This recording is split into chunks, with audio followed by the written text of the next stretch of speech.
एक sanitiser dispenser होता है, जिसकी कीमत बहुत ज़्यादा है, दिल्ली वगैरह में समझो 10,000 के आसपास आएगी।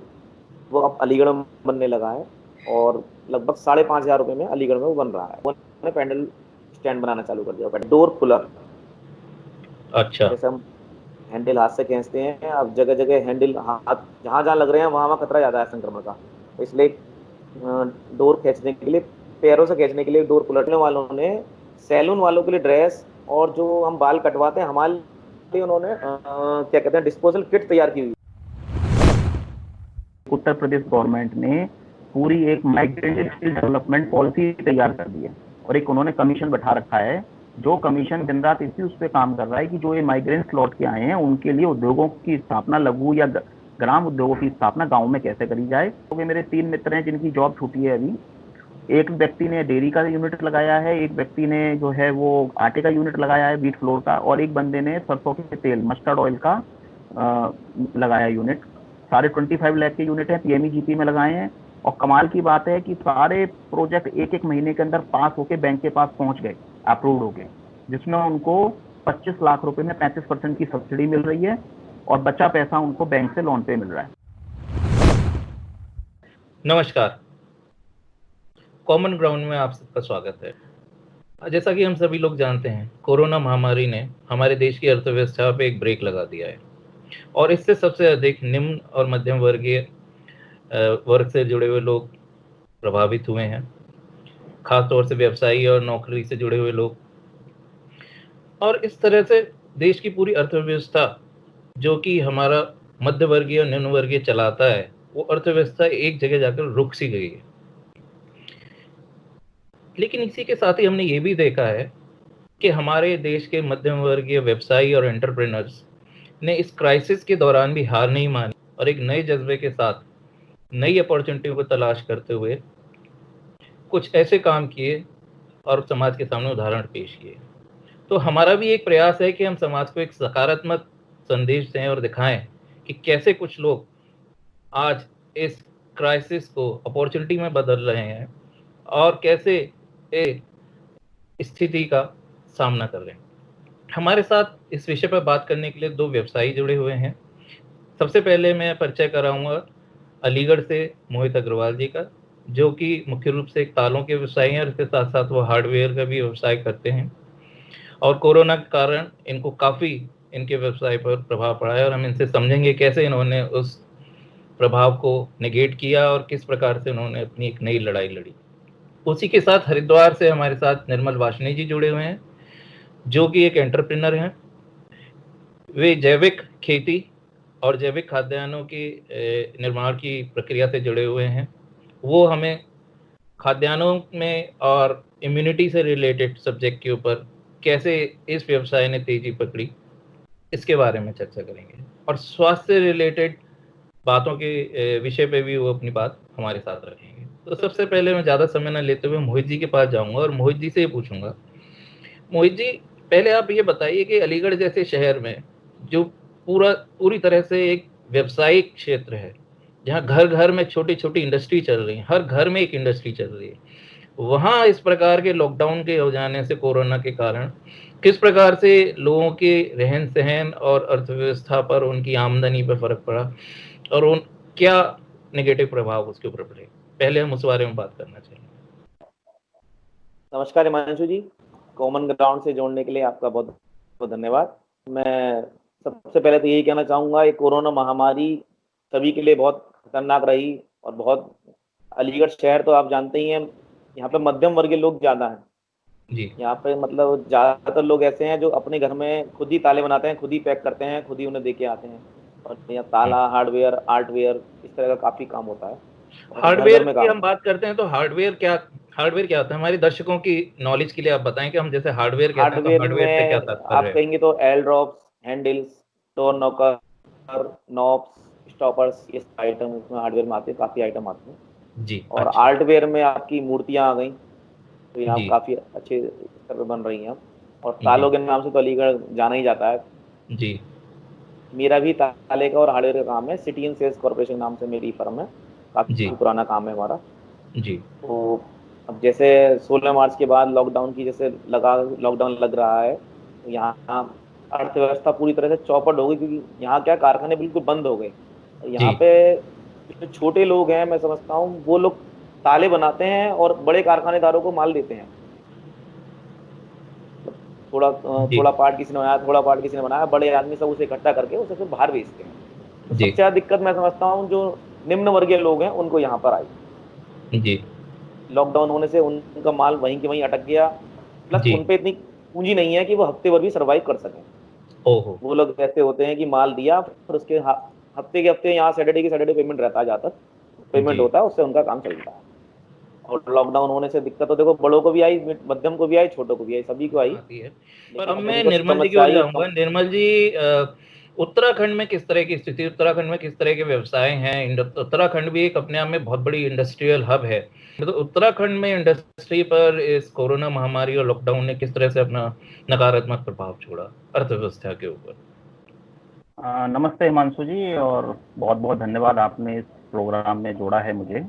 जी मैं थोड़ा बताना चाहूँगा कि यदि हम उत्तराखंड की बात करते हैं तो उत्तराखंड में दो बड़े इंडस्ट्रियल हब हैं, एक जी हरिद्वार है और दूसरा जो है रुद्रपुर है। जी दोनों जगह उत्तराखंड सरकार ने इंडस्ट्रियल हब की स्थापना की है, एक इंडस्ट्रियल स्टेट की स्थापना की है, जहाँ पे विभिन्न प्रकार के उद्योग जो है वहाँ पे लगे हुए हैं। जी और हरिद्वार इंडस्ट्रियल एरिया की यदि हम बात करते हैं तो उसमें लगभग 500 से 600 बड़े उद्योग काम यहाँ पे लगे हुए हैं, और ज्यादातर उद्योगपतियों ने बाहर से आके यहाँ पे उद्योग लगाया है। अच्छा। तो यहाँ पे जो मेजर इंडस्ट्री, यदि मैं सेक्शन की बात करूँ तो ज्यादातर इंडस्ट्री यहाँ पे जो हरिद्वार जो इंडस्ट्रियल एरिया है उसमें फार्मा से रिलेटेड इंडस्ट्रीज हैं।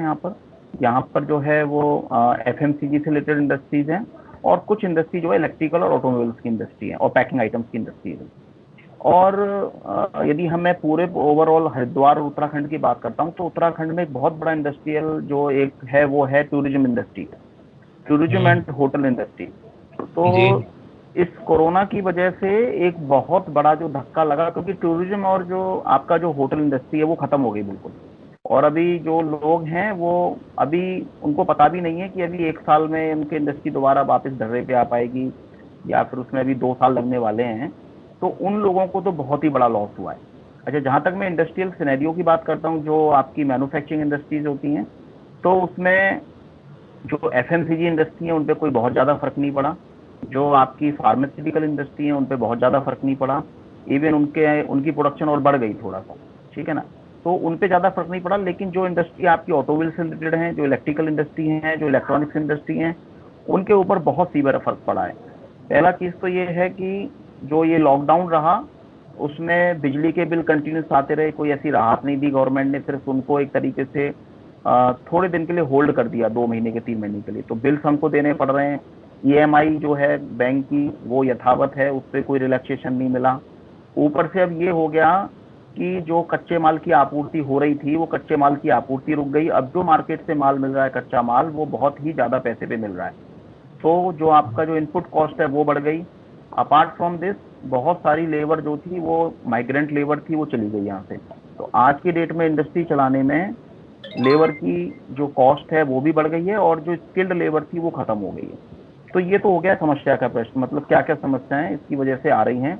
और यहाँ ये बात बिल्कुल ठीक है कि इंडस्ट्रियलिस्ट को दोबारा से पुराने रिदम में आने के लिए कम से कम ये समझ लीजिएगा कि 6 महीना और कम से कम लगने वाला है, यदि ये महामारी यहीं स्थिर हो जाती है, बहुत ज़्यादा बड़े स्तर पे नहीं बढ़ती है।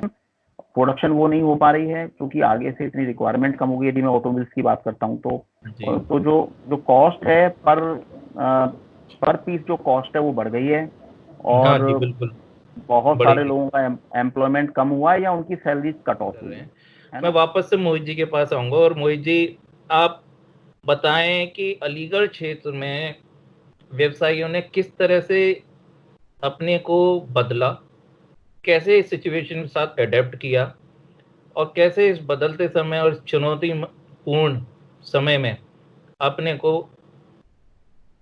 अपने आप को रेलिवेंट बनाए रखा, मुझे ये कहना होगा। कैसे जी उन्होंने मान इस चुनौती जी का साथ? हिमांशु जी, पहले तो मैं इसके बारे में थोड़ा नेगेटिव पॉइंट बताना चाहूँगा जो कोरोना महामारी के चक्कर में ऐसा हुआ। जी सबसे पहले तो जैसे एक हमारे यहाँ लोअर क्लास, एक मिडिल क्लास और एक अपर क्लास, सभी जगह होता है ये। जी तो यहाँ जो लोअर क्लास का तबका बहुत ज़्यादा है, जैसे पॉलिश वाले हुए, प्रेसमैन हुए, पैकिंग वाले हुए, यहाँ बाहर की लेबर नहीं है, टोटल अलीगढ़ में अलीगढ़ की लेबर से ही काम हो जाता है। तो उस लेबर को सबसे बड़ी दिक्कत क्या आई, जब लॉकडाउन लगा तो कारखानेदारों ने सबने पैसा देने से मना कर दिया। शुरू में मार्च में तो 8 दिन का पैसा दिया, उसके बाद उन्होंने कहा भाई हम कहाँ से लाएं पैसा, उनके सामने भी तो दिक्कत वो थी। भी एक छोटे छोटे व्यवसायी हैं, उनके पास भी इतने रिसोर्सेज या इतने रिजर्व्स नहीं मिडिल है कि व्यवसायी वो हैं, दे सकें। उनके सामने दिक्कत ये आई कि लेबर को पैसा देना, लेबर नहीं मान रही, पीछे से पैसा आ नहीं रहा क्योंकि लॉकडाउन है, सब जगह दुकानें बंद हैं। जहाँ आपने पहले क्योंकि से मिडिल, सप्लाई भी किया हुआ है, वहां से भी पेमेंट्स आपकी रुकी हुई है। हम कैसे मांग सकते हैं, मान लो अगर वो सामने बैठा हुआ, उसकी भी दुकान बंद है, वो कैसे पैसा भेजेगा। जी। तो वो सबसे ज्यादा दिक्कत फिर मिडिल वालों को आई। अपर क्लास को दिक्कत इसलिए नहीं आई, तो उनके पास सरप्लस पैसा रहता है, फिर भी काम चला लेते। दिक्कत देखो सभी के साथ थी, तीनों के साथ, लेकिन लोअर क्लास और मिडिल क्लास को दिक्कत मेरे हिसाब से ज्यादा आई। अब इसको आप पॉजिटिव वे में लें, उसने अपने आप को कैसे बदला। हमारे अलीगढ़ में जो लोअर क्लास आदमी था, उन्होंने ग्लव्स बनाने चालू कर दिए और आपके मास्क बनाने चालू कर दिए। छोटे छोटे लोगों ने, दर्जियों ने, जिनका छोटे छोटे काम थे, उन्होंने अपने काम को थोड़ा चेंज किया। मैं समझता हूँ मेरे यहाँ के कारखाने में जो काम करते थे कारीगर, कई कारीगरों ने सब्जी बेची, फल बेचे लॉकडाउन के टाइम पे। तो ये अपना भरण पोषण तो करना ही है उन्हें, तो उन्होंने इस आपदा को अवसर में बदलने के लिए ये काम किया।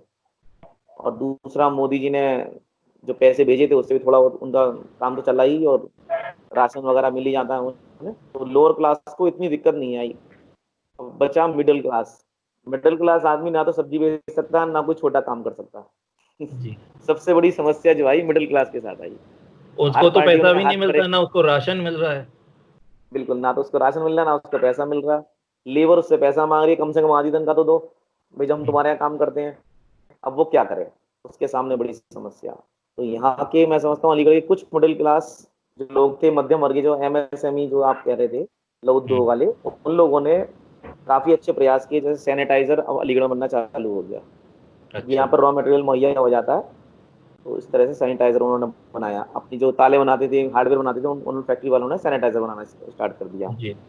और उसके साथ ही आप, एक सैनिटाइजर डिस्पेंसर होता है, उसकी कीमत बहुत ज़्यादा है, दिल्ली वगैरह में समझो 10,000 के आसपास आएगी। वो अब अलीगढ़ में बनने लगा है, और लगभग 5,500 रुपये में अलीगढ़ में वो बन रहा है। बिना हाँ। छुए ही उसमें से निकलता है सैनिटाइजर। हम्म। और बिना टच करे ही आदमी, जिसके फैक्ट्रियों के बाहर, घरों के बाहर लोगों ने वो लगा लिया है। जी। कोई भी ऑटो बाहर का व्यक्ति आता है डिस्पेंसर। तो पहले ऑटोमेटिक सेंसर से उसका होता है। जी। और दूसरा, पैडल स्टैंड बनाया है एक अलीगढ़ में, उसमें पैर से आप पैडल दबाएंगे उसको। डिस्पेंसर, हाँ वो काफी प्रचलित है यहाँ पर भी। हमारे यहाँ कई जगह संस्थानों में और सोसाइटीज में, जहाँ बड़ी बड़ी सोसाइटीज हैं, वहाँ सब जगह ये पैडल डिस्पेंसर लगे हुए हैं। तो अलीगढ़ में जो लोग हार्डवेयर का जो हैंडल और एल्ड्रॉप्स बनाते थे, उन लोगों ने पैडल स्टैंड बनाना चालू कर दिया। पैडल स्टैंड, उसमें अच्छा। पैर से दबाएंगे तो उसमें से सैनिटाइजर निकलेगा, तो उसमें टच जी। नहीं होगा कहीं भी। बहुत तो वो अच्छा। भी एक, मतलब मैं समझता हूँ बहुत अच्छी चीज विकसित करी है अलीगढ़ के लोगों ने। तीसरा, एक डोर कूलर।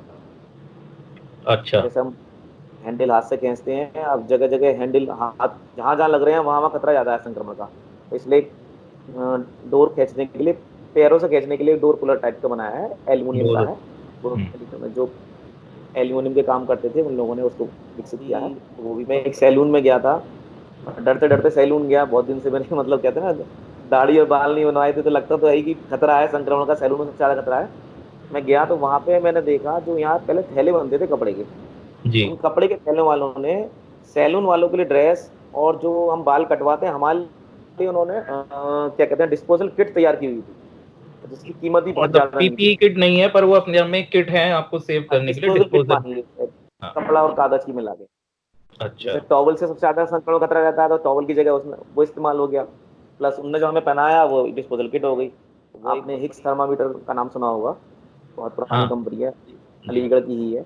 और उस इस थर्मामीटर वालों ने थर्मो स्कैनर बनाए, जो आज का सबसे ज़्यादा प्रचलन में है। हर फैक्ट्री, हर सोसाइटी, सबसे पहले जो टेम्परेचर नापने का, उन्होंने उसको चेंज करा। अपने थर्मामीटर जो बिक रहे हैं, उन्होंने इसके साथ ये भी लिया।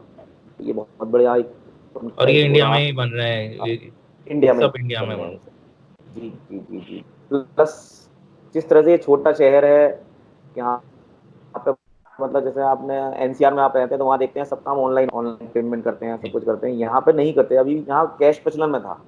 जी। और मैं समझता हूँ कैश से सबसे ज्यादा संक्रमण का खतरा है, जितना हाँ। लेन देन होगा। तो यहाँ के लोग भी अब थोड़ा ई कॉमर्स साइट साइट पर ध्यान देने लगे हैं, जैसे फ्लिपकार्ट, स्नैपडील, इन सबसे ऑनलाइन परचेजिंग करने लगे हैं। और और यहाँ पे पेटीएम आप का सब कुछ जैसे पेमेंट एप्स का भी यूज करने लगे जी जी। होंगे, मैं यूपीआई खुद नहीं करता पेमेंट था पेटीएम एंड। में, मैंने खुद डाउनलोड किया है। मैं सही बताऊँ तो पेटीएम जैसे भीम यूपीआई अच्छा। वगैरह है। अब मैंने भी थोड़ा थोड़ा स्टार्ट कर दिया है सब चीज करना, क्योंकि अपने आप को थोड़ा चेंज तो करना पड़ेगा और समय के साथ। व्यवसायी वहां पर पेमेंट एक्सेप्ट कर रहे हैं जी जी पेटीएम कर रहे हैं, वगैरह। सब कर रहे हैं। और फ्लिपकार्ट, स्नैपडील, ये जो साइट है, अमेजन, मतलब यहाँ पर समझ लीजिए ताले जो मैं बेच रहा था, अब मैंने ऑनलाइन ताले बेचने शुरू कर दिए हैं। तो ये भी एक अच्छा इनोवेशन रहा, मुझे अच्छा लगा इसमें। बिल्कुल और बिल्कुल। उसके साथ मैंने कई छोटे शहरों में देखा है कि लोगों ने ऐप्स भी बना लिए हैं कि घर का घरेलू सामान खरीदने के लिए, ग्रोसरी सामान या सब्जी। तो वो आपके यहाँ भी हो रहा है ऐसा कुछ, बिल्कुल अलीगढ़ में भी? बिल्कुल, जैसे बिग बाजार टाइप के आपके यहाँ होते हैं, अलीगढ़ में बिग बाजार नहीं है, लेकिन यहाँ पे छोटे छोटे जो लोग थे या मध्यम वर्गीय जो कारखाने डालते हैं, उन्होंने अपने ऐप बना लिए हैं। आप अपने अपने सामान का अपने ऐप बना फोटो लिए हैं, अच्छा। अपना व्हाट्सएप करो या ऐप पे डालो, वो आपका सामान आपके घर पे शाम तक आ जाएगा। और मार्केट की कॉस्ट पे या मार्केट से थोड़ा सस्ता ही मिलेगा। अच्छा, तो सबसे बढ़िया है इस मार्केट तरह में से भी जो। उन्होंने। तो आपके कहने का तात्पर्य यह है कि हर तरह का व्यवसायी जो किसी भी तरह के व्यवसाय में जुड़ा हुआ था, छोटे या बड़े, उसने अपने आप को एक सिचुएशन के साथ अडेप्ट किया है बदलते समय के जी साथ, और जी इस जी चुनौती को एक अवसर में बदला है। जैसे कि हमारे माननीय प्रधानमंत्री जी ने भी कहा था कि how to convert crisis into opportunity. और इस तरह से वो इस जी जी बदलते बिल्कुल। समय के साथ भी अपने आप को चलाए जा रहे हैं और इस दौड़ में पीछे नहीं छूट रहे। बहुत अच्छी बात है। मैं निर्मल जी के पास जाऊं। निर्मल जी, हरिद्वार और उत्तराखंड में क्या स्थिति है? वहां व्यवसायी कैसे कोप कर रहे हैं इस सिचुएशन के साथ? हाउ दे आर री इन्वेंटिंग देम? देखिए, मैं आपको बताऊं, यदि मैं इंडस्ट्रियल मैन्युफैक्चरिंग की बात करता हूं, जहाँ पे, क्योंकि यहाँ पे इलेक्ट्रिकल इलेक्ट्रॉनिक्स, अभी मैं फार्मास्यूटिकल और उसकी बात नहीं करूंगा एफएमसीजी में, क्योंकि वहाँ ज़्यादा बड़ी दिक्कत नहीं है। जी। मैं बात करता हूँ इलेक्ट्रॉनिक्स और इलेक्ट्रिकल आइटम्स की, ऑटोमोबाइल से जो जुड़ी इंडस्ट्री है, क्योंकि यहाँ पे हीरो होंडा और महिंद्रा के बड़े बड़े मैन्युफैक्चरिंग यूनिट्स हैं हरिद्वार के अच्छा। अंदर। तो जो, चूंकि ये कंपनियां बड़ी बंदियां, जो बड़ी कंपनीज हैं, ये शट डाउन हो गई, तो इसकी वजह से जो इनके सप्लायर्स वेंडर्स होते हैं, तो इनके यहाँ पे काम की दिक्कत आ गई। तो मैंने कुछ एग्जांपल देखे, जैसे कि कुछ लोग जो महिंद्रा के लिए या हीरो होंडा के लिए सीट कवर बना रहे थे, तो उन्होंने, उनके पास क्योंकि स्टिचिंग और ये सारी मशीन्स होती हैं, तो उन्होंने क्या करा कि उसको चेंज करके उन्होंने पीपी किट बनानी शुरू कर दी। अच्छा। क्योंकि उनके पास ऑलरेडी ये जो जो उसमें कपड़ा यूज होता है पीपी किट के लिए, वो उनके पास ऑलरेडी था ये सब मटेरियल, या वो ऑलरेडी उन सप्लायर्स के कांटेक्ट में थे। उन्होंने बहुत अच्छी मात्रा में, बहुत अच्छी क्वालिटी के किट्स जो है पीपी किट्स बनाने शुरू करे। और इसके अलावा जो उत्तराखंड हरिद्वार के अंदर ऑलरेडी ही सैनिटाइजर बनाने की कंपनी थी, जैसे यहाँ पे वीएलसीसी कंपनी है जो मैन्युफैक्चरिंग करती है, हिंदुस्तान लीवर है, आईटीसी है। तो इन कंपनी के साथ साथ जो कंपनियां केमिकल्स में डील करती हैं, उन लोगों ने आईपीए बेस्ड सैनिटाइजर बनाने शुरू कर दिए। और बहुत जल्दी जो देश की रिक्वायरमेंट थी, जो पूरे देश में एकदम सैनिटाइजर की बहुत ज़्यादा रिक्वायरमेंट बढ़ गई, उसको इन्होंने बहुत अच्छे से कोप अप किया, अपनी प्रोडक्शन कैपेसिटी को बढ़ाया। और मटेरियल को अरेंज, क्योंकि उसमें रॉ मटेरियल को अरेंज करना, क्योंकि इसमें जो आईपीए यूज होता है वो बेसिकली आबकारी का सामान है, आप उसको ऐसे ओपन मार्केट में परचेज नहीं कर सकते स्प्रेड को। तो उस सब चीज़ को मैनेज करते हुए इन्होंने ये सारी मैन्युफैक्चरिंग कैपेसिटी बढ़ाई।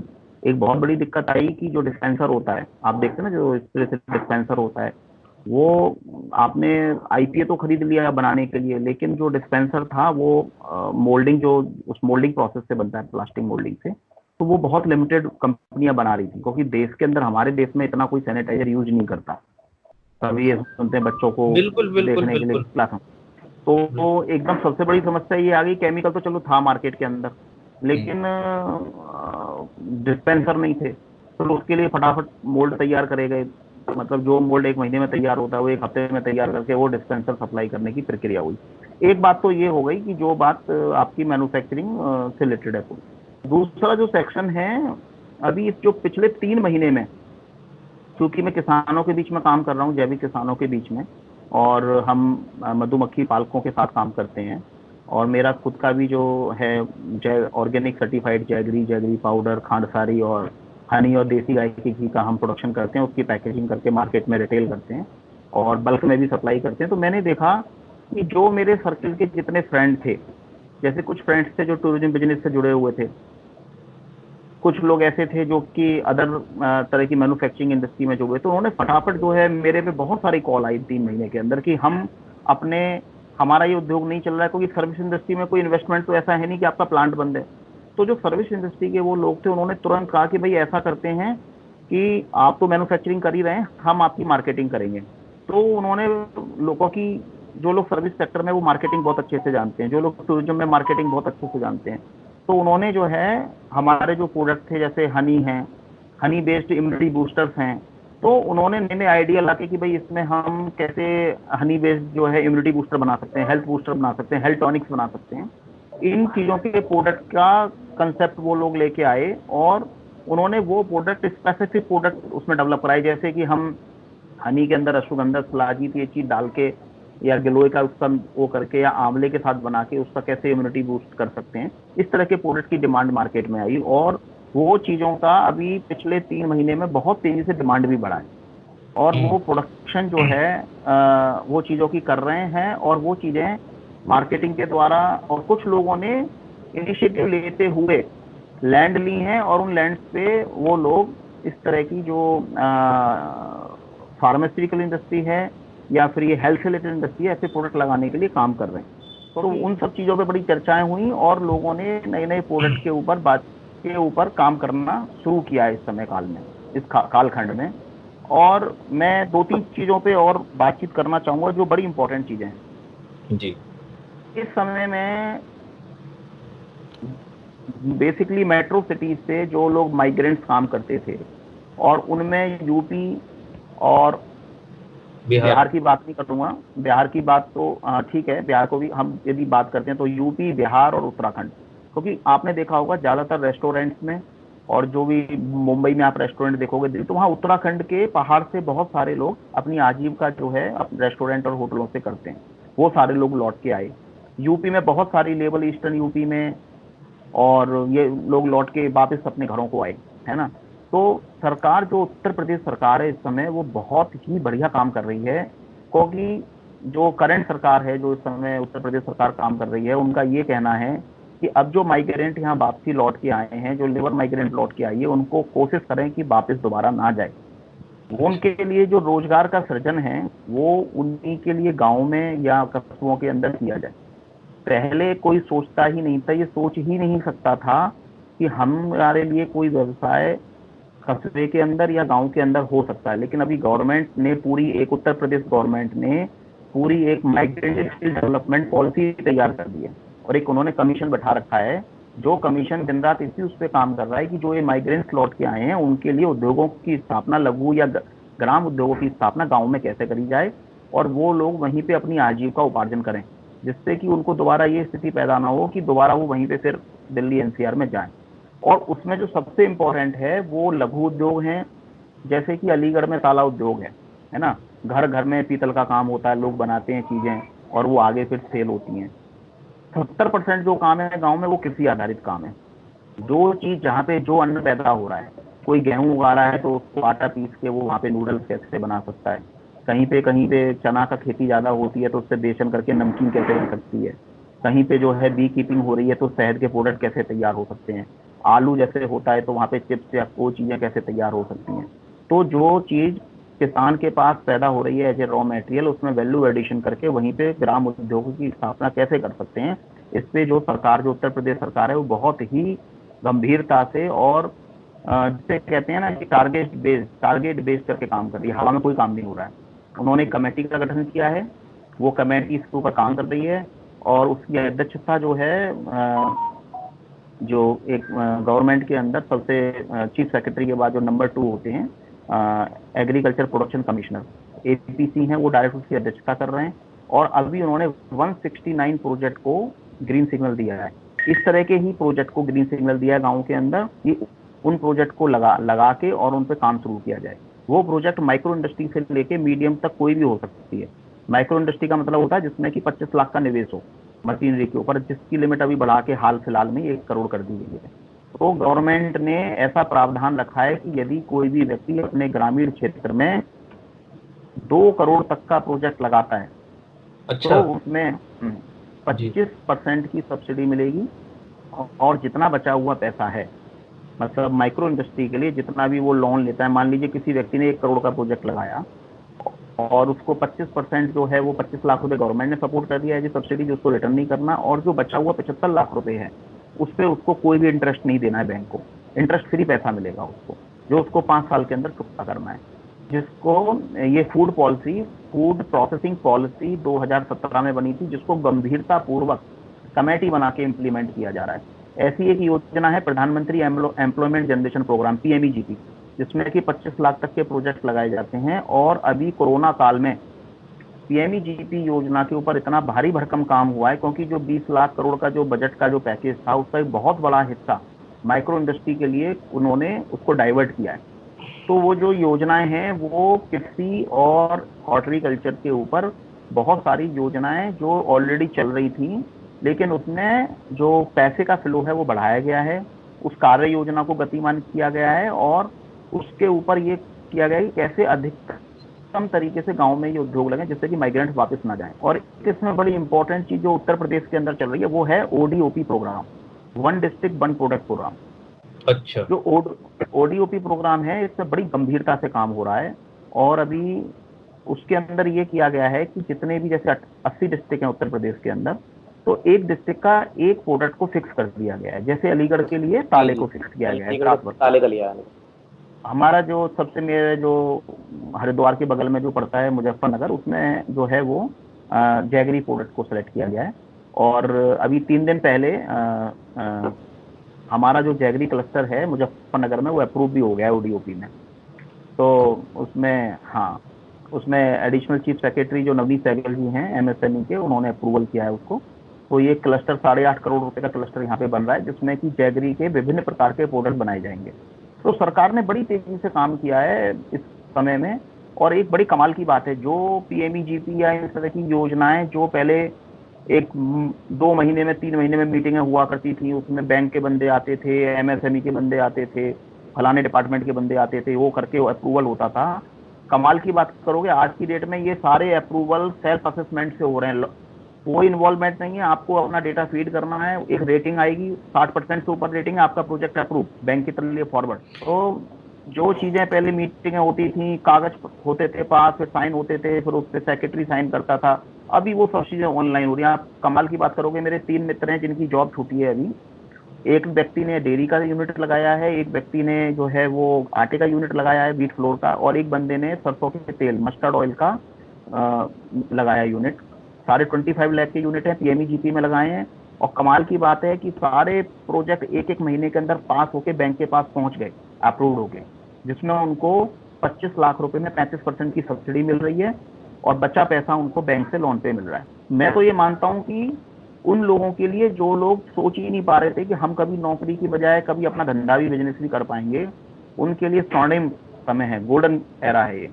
क्योंकि या तो किसी की मजबूरी में नौकरी छूटी है, या किसी को जानबूझ के छोड़नी पड़ी, जैसी भी स्थिति रही, तो आज की डेट में एक उनके लिए एक ऐसा अवसर है कि वो गवर्नमेंट की जो योजनाएं हैं उनका लाभ लेके और थोड़ा अपने पूंजी का प्रयोग करके स्वरोजगार स्टार्ट कर सकते हैं। क्योंकि 2 महीना 6 महीना सब कुछ ठीक पटरी पे आएगा, और जब तक वो अपना एक रोजगार स्थापित कर चुके हैं, स्वरोजगार स्थापित कर चुके हैं, तो मैं इसे बड़ा पॉजिटिवली लेता हूँ इस समय। बहुत ही सुंदर बात की निर्मल जी आपने। मतलब कि ऐसा नहीं है कि हमारे उद्यमी ही इस क्राइसिस को अपॉर्चुनिटी में बदल सकते हैं, बल्कि वो लोग जो नौकरी पेशा थे, उनकी नौकरी चली गई या उन्हें छोड़नी पड़ी, जो भी मजबूरियां रही, वो भी उसको एक अपॉर्चुनिटी में बदल सकते हैं। और आपने बहुत ही अच्छी इन्फॉर्मेशन हमारे दर्शकों को दी। बहुत सारे लोगों को शायद इन योजनाओं के बारे में पता भी, मैं ईमानदारी से कहूँगा मुझे भी इन योजनाओं के बारे में नहीं पता था।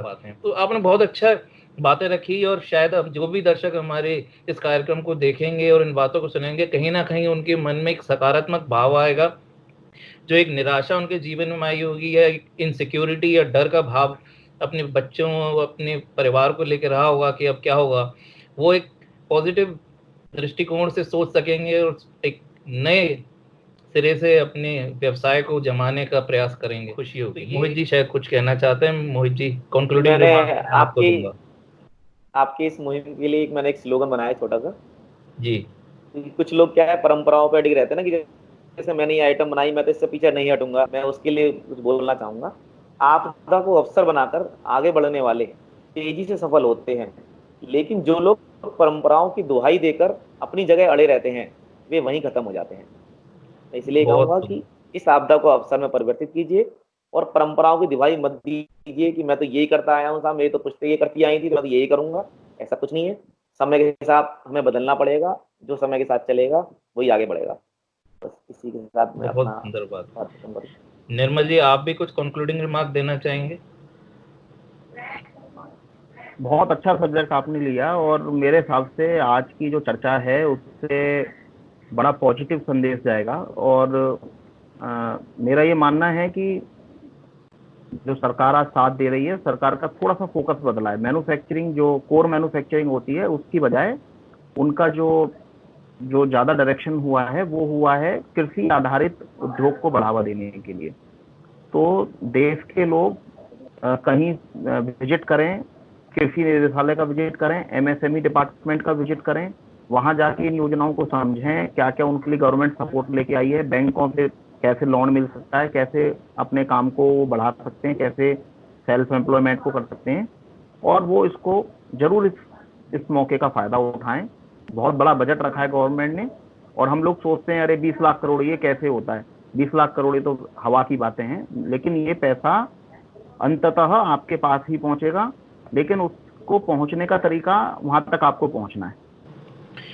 इसी के साथ मैं अपने दोनों ही मेहमानों का हमारे साथ जुड़ने के लिए बहुत बहुत धन्यवाद करूंगा। आपने अपना कीमती समय निकाला और हमारे साथ हमारे दर्शकों का ज्ञानवर्धन किया और अपने एक्सपीरियंस हमारे साथ शेयर किए।